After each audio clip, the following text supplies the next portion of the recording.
حدیث پاک سنیں گے آپ کی طبیعت بڑی ٹھنڈی ہوگی۔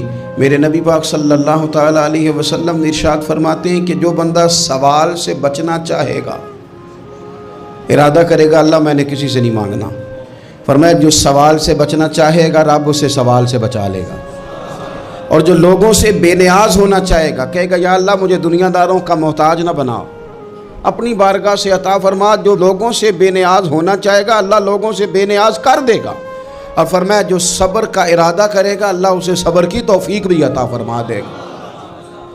ارادہ تو کرے، پروگرام تو بنائے، توفیق تو اللہ دے گا۔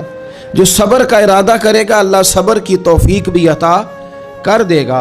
اور حضور صلی اللہ تعالیٰ علیہ وسلم فرمانے لگے یاد رکھو کسی بندے کو جو بہترین تحفہ دیا گیا ہے نا، اگر کسی کو کوئی بہترین عطیہ ملا ہے تو پھر اللہ تعالیٰ نے اسے صبر عطا فرمایا ہے۔